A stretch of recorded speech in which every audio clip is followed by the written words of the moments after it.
We installed the internet on our computer just a short time ago, and I haven't been able to get the kids off it ever since.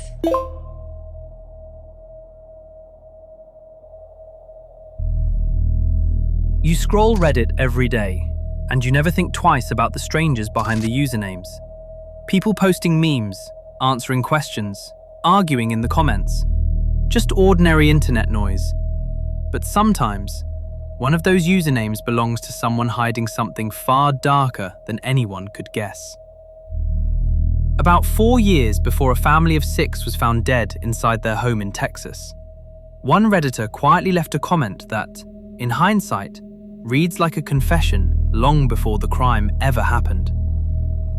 The fact that everyone I know would feel partly guilty and will carry pain that they aren't responsible for the rest of their lives just because I was selfish. The boy behind that comment wasn't just a random Redditor. He wasn't just another depressed teenager venting online. He was the son of a respected family and, eventually, one half of a murder-suicide pact that would devastate an entire community. This is the dark story of Galpticose and the chilling digital trail he left behind.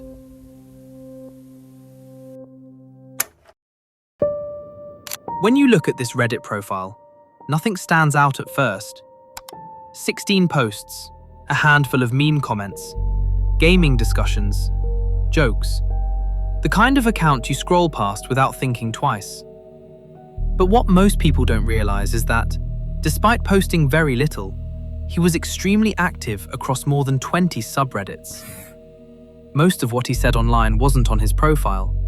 It was buried deep in comment sections, replies to strangers, pieces of himself scattered across Reddit like crumbs. And if you read those comments in isolation, they just seem like harmless contributions. But scattered among them were glimpses of something much darker. A deleted user asks, "What does depression feel like?" And galpticose replies, "Numb." "What for you is the definition of happiness?" He answered with, "Wish I had one." Another user, "Why this Yorgle?" asks, "What was the most unfair and infuriating thing that's ever happened to you?" "Being born." And his replies to other Redditors kept coming. But there was one reply that would later become the most disturbing of all.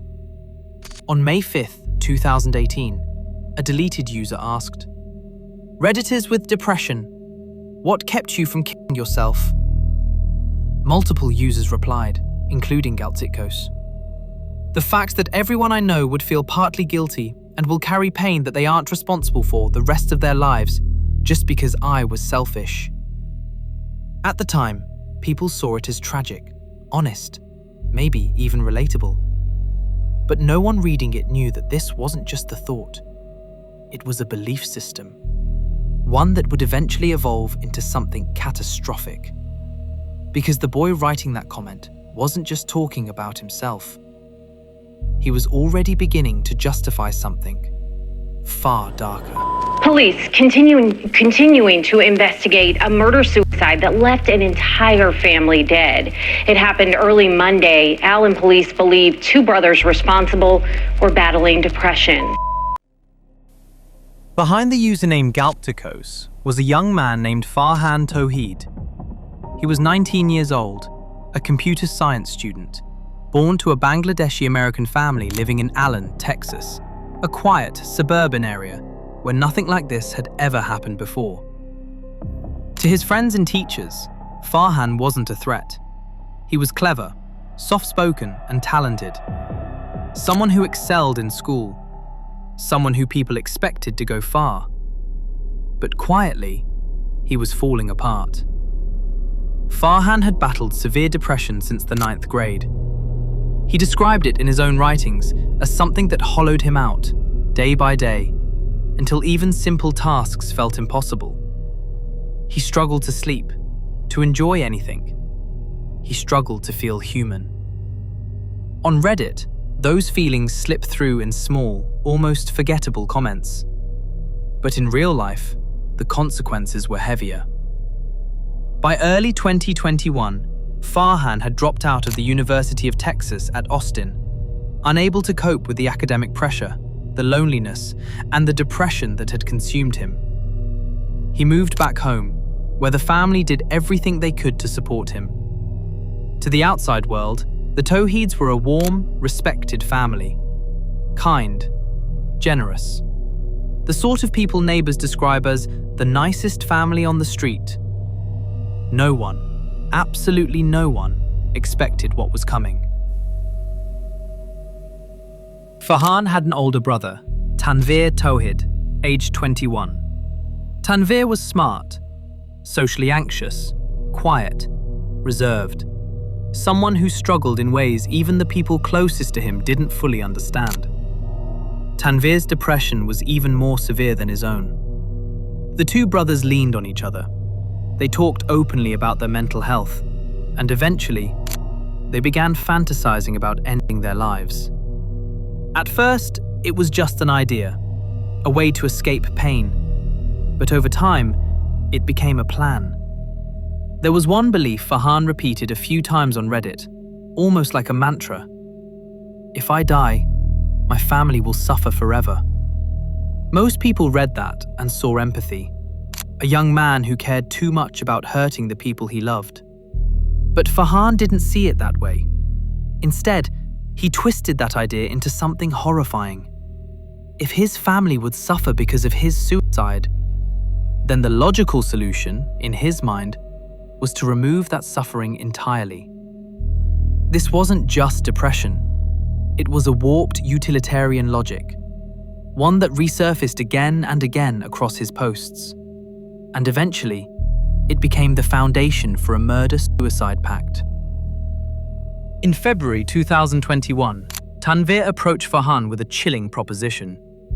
If they couldn't fix their lives within a year, they would kill themselves and their family. Farhan agreed, but the plan didn't stay hypothetical. The timeline shortened, the discussions intensified, and week by week, the brothers crossed lines that can never be uncrossed. To understand how deep their mindset had twisted, you don't have to guess. Farhan wrote everything down, and he would soon share it with the entire world. On the 5th of April 2021, police in Allen, Texas, received a call from a concerned friend. Farhan Tawhid had changed the link in his Instagram bio. Instead of a line of text that describes himself, he'd replaced it with a link to a Google Docs file, a document titled, simply, Suicide Note. He wanted people to read it. He wanted people to understand. And in a twisted way, he wanted people to know why.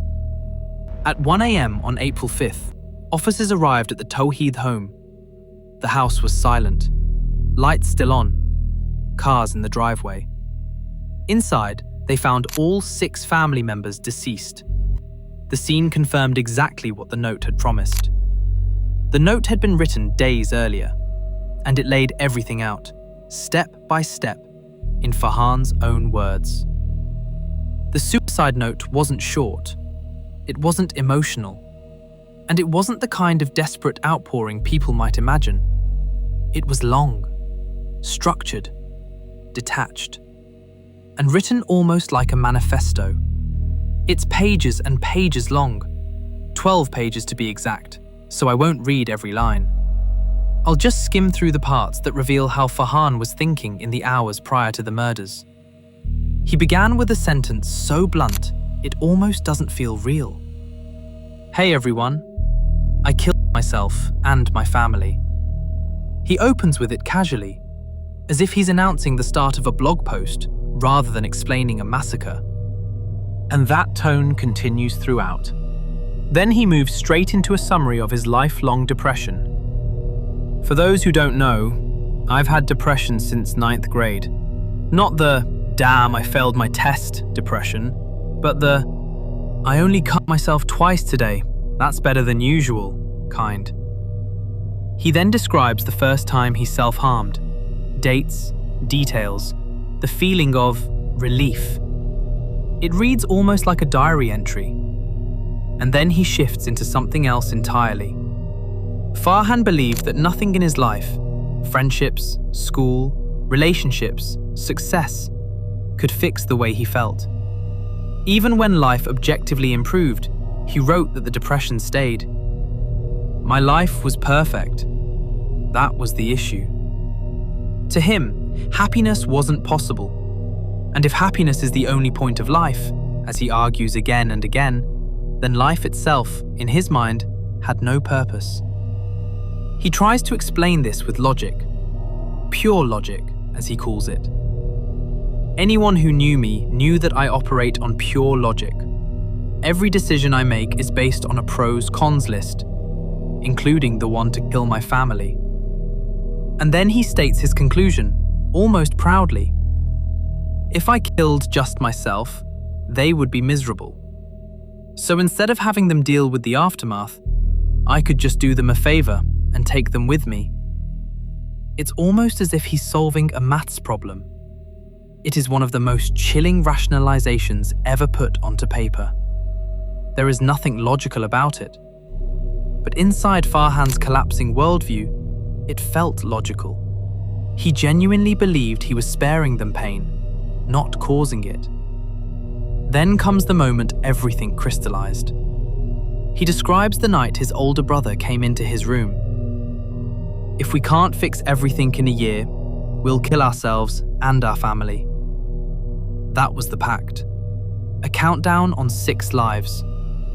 But the year didn't last. Farhan writes that waiting 12 months felt unnecessary. Waiting a year was way too long. Why not wait a month? And from there, the plan forms quickly. Terrifyingly quickly. He describes how easy it was for his brother to purchase a gun, lying on a form, answering one question, walking out with a weapon, as if it were just another errand. Farhan writes, "Gun control in the US is a joke. Thanks for making the process so easy." According to investigators and medical reports, the murders took place on Saturday, April 3rd, 2021, 2 days before anyone discovered the bodies. In the early hours of the morning, while the household slept, the brothers carried out their plan. One by one, they killed their father, mother, grandmother, and their sister. And when that was done, they turned the weapons on themselves. No one outside the house heard anything. No neighbor reported noise. It wasn't until 2 days later that the world would learn what had happened. Farhan had been telling the world how he thought, how he processed guilt, how he rationalized pain, and how he believed the world worked. And no one had any idea what those words would one day lead to.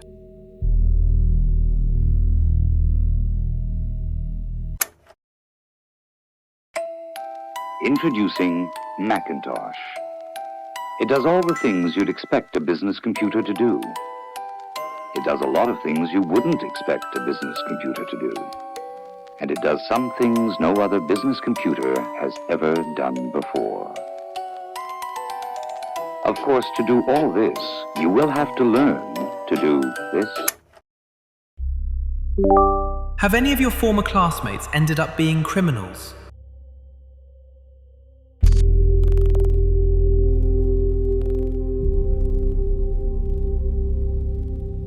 Among thousands of replies, one stood out. Not because it was dramatic, but because it was casually horrific. A Reddit user wrote, "One of my former classmates committed a murder back in very late 2019. He explained that he'd gone to school with the suspect, not just once, but in more than one class. A quiet kid, someone who never really drew attention to himself. A year after they last saw him, he was suddenly the prime suspect in a brutal killing. And unlike some vague, unverified internet rumor, this one came with a news link attached." The story leads us to Crosby, Texas. According to the Houston Chronicle, in the early hours of December 31st, 2019, deputies discovered the body of 18-year-old Eduardo Fernando Castro on St. Francis Street. A blood trail stretched from where he was found back to a nearby abandoned trailer home, believed to be the crime scene. The suspect was a 17-year-old named Christopher Coronado, one grade above the Reddit user who posted the comment. But there was something even stranger. Detectives told reporters that shortly after the murder, witnesses saw Coronado skipping in the street and laughing. This wasn't speculation. This wasn't Reddit embellishment. It was confirmed by ABC 13 Houston in their court coverage. Imagine that visual. A teenager wandering through the neighborhood, smiling, skipping, while a trail of blood led investigators straight to the trailer. Court documents paint an even darker picture. On the night of the murder, Castro had been texting with Coronado's girlfriend, an acquaintance, not even someone he was close to. She later told detectives she had shown those messages to Coronado. That was enough. According to prosecutors, Coronado decided to lure Castro to the abandoned trailer under the pretense of meeting up, but with the real intention to rob him. His girlfriend helped set up the meeting. Inside the trailer, something went terribly wrong. The girlfriend later ran to a nearby resident's home, visibly shaken, saying her boyfriend had just attacked someone. He reportedly admitted to the resident that he had killed someone. Police arrested Coronado at around 1:15 a.m. the following morning. He appeared in court shortly after, showing little emotion. He was charged with capital murder, and because of the severity of the case, he was held with no bond. The girl who assisted him was not identified publicly due to age, but investigators confirmed she had helped lure the victim to the trailer. The Reddit user's comment ended on a haunting note. "I saw him one final time after this crime. I was at Walmart shopping, and he walked past me and gave me a nod, like giving me the saying, 'Sup, nod,' as if nothing happened. I didn't pay attention to whether he had a brace to keep on, so that the law could keep track of him, or he had escaped from jail. If he had escaped, then he would have been in hiding or something." What makes this case disturbing isn't just the violence, it's the ordinariness of it. A teenager, described as chilled, clever, even friendly, but carrying something dark beneath the surface. Most of us imagine that dangerous people are easy to spot, that we'd recognize them in the classroom, on the bus, or in line at the supermarket, like anywhere. But sometimes, the person standing next to you, laughing, joking, living an ordinary life, is capable of something you'd never imagine. And as this Reddit user learned, you don't always know who you're sharing a classroom with.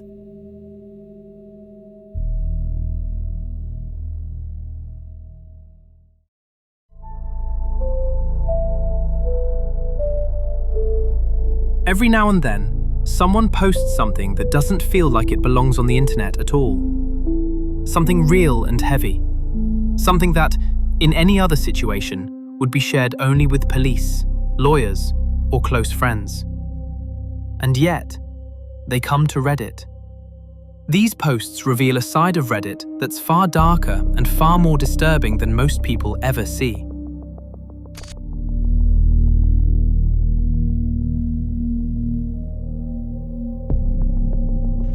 This story begins on Legal Advice subreddit, posted by a user going by the alias Keelsh01. She first wrote this in 2020.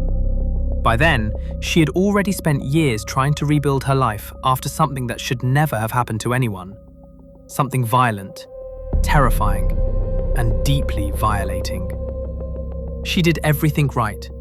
She reported it, she cooperated, she pushed for justice. But sometimes, the systems that are meant to protect people simply don't. And then 7 years after the incident, something unexpected happened. A message request. And inside it, the words, "So I guess I raped you." The wound reopened, but now she also had evidence. And so, on June 4th, 2020, she asked, "My rapist sent me an Instagram DM confessing to raping me 7 years later. The prosecutor still refuses to press charges. What can I do?" And then shared the backstory. For the sake of anonymity, I'm going to keep this long story short. I was raped in college by a man I did not know and did not ever express interest in. He followed me home from a party and snuck into my building and waited until my male friend, who walked me home that night to get away from him, left my building to come bang on my door. At the time, I was an 18-year-old white female, and this was a smallish college town in the south. I had a lot more evidence than typical campus rape cases: witnesses, text messages, and a rape kit. And this was not the type of guy who made one horrible mistake. If nothing happened, I knew he would 100% do it to another girl, which is why I felt it was my responsibility to try to do something. By the time the district attorney finally told me they weren't going to do anything, 2 years later, because it's difficult to prosecute when alcohol is involved, it was too late for me to pursue a civil suit. It might be worth noting that the man comes from money, and a lot of it. I also found out they never analysed my rape kit, let alone investigated the crime scene. There were a few other things that were pretty sketchy about the police investigation and the district attorney's handling of the case, but I can't get too specific on here. It kind of felt like they were doing everything in their power to not prosecute, and there's literally nothing on his record to show for it. Not even a dropped charge. It took me a long time to truly move on and accept that I did what I could, but I finally did. And then, a week or so ago, 6.5 years later, I realised I had unread message requests on Facebook from a month prior, and I saw I had something from him. We were not Instagram friends. There were various messages in a row that clearly demonstrate he is not well mentally, but more importantly, at the end he said, "So I guess I raped you. I won't do it to anyone else, ever." I was shook. I sent it to the district attorney's office, who were utterly shocked, and the next day said they'd get back to me in another week. But that I shouldn't get my hopes up, because this kind of stuff is really complicated and difficult to prosecute. While they haven't told me officially yet that they aren't going to prosecute, I know in my gut it's not going to happen. They'll find an excuse. So I know I need a lawyer, so please don't give that to me as advice.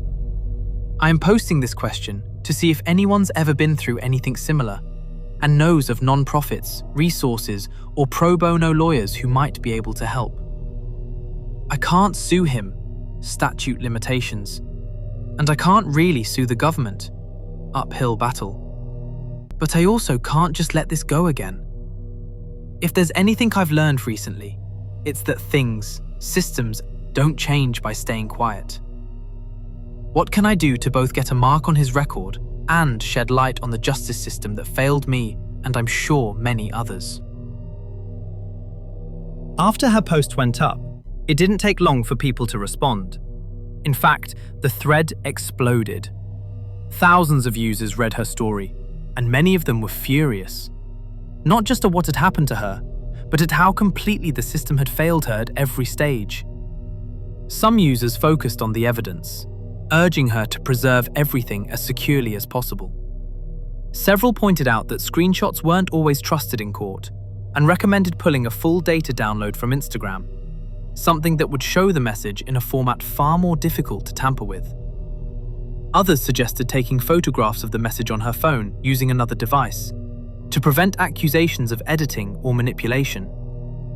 A few people raised the issue of the statute of limitations, asking how much time she had left to pursue the case. When she replied that the limit in her state was 12 years, the comment section immediately shifted toward the idea that she might still have time, but only if she moved quickly and with proper legal support.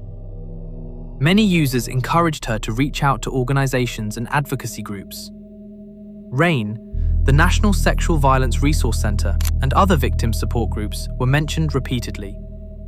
People explained that groups like these often work more effectively than local victim advocates, who, in her case, had done very little beyond offering sympathy and excuses for the district attorney. Then, 5 years later, on October 23, 2025, she returned with an update. This time, it wasn't posted on legal advice. It appeared on the Uplifting News subreddit under the title, "After 12 years, my rapist, who confessed, was finally prosecuted thanks to a Reddit post that helped me find legal support." She also updated the original thread on the second subreddit she'd used, explaining what had happened since her first plea for help. And this time, she finally had an ending. She wrote that a prosecutor from another state had reached out after seeing her post, offering guidance and confirming that her case had been mishandled from the start. Through that lawyer, she was introduced to the Pennsylvania Coalition Against Rape. We are proud to stand here in partnership today with the Pennsylvania Action Against Rape, CAR, and representatives from many of Pennsylvania's 47 rape crisis centers. We could not be prouder of the collective work to support survivors of sexual harassment, abuse, and assault, and to build safe, respectful communities across the Commonwealth. Months passed with no movement, so they went to the media. The Associated Press covered her story. Soon after, ABC's Good Morning America picked it up, and eventually, the pressure worked. Charges were filed, but there was a problem. Ian Cleary, the man who attacked her all those years ago, had already left the country. He had been moving around Europe, South America, and at one point was living in Argentina. It wasn't until 2024 that authorities located him in France, where he was arrested and extradited back to the United States. He later pleaded guilty in court. The maximum sentence allowed under state law was 4 years, and he received 2 to 4. For her, it wasn't just about the length of the sentence. It was about recognition, validation, proof that what she had endured was real and finally acknowledged. Definitely was shorter than we expected and less than I think he deserved. But you know what? He's going to jail and he's going to have the label of a sexual predator for the rest of his life. Thanks for watching. If you found these cases as unsettling as I did, a like goes a long way. And if you don't want to miss the next story, be sure to subscribe. Until then, take care.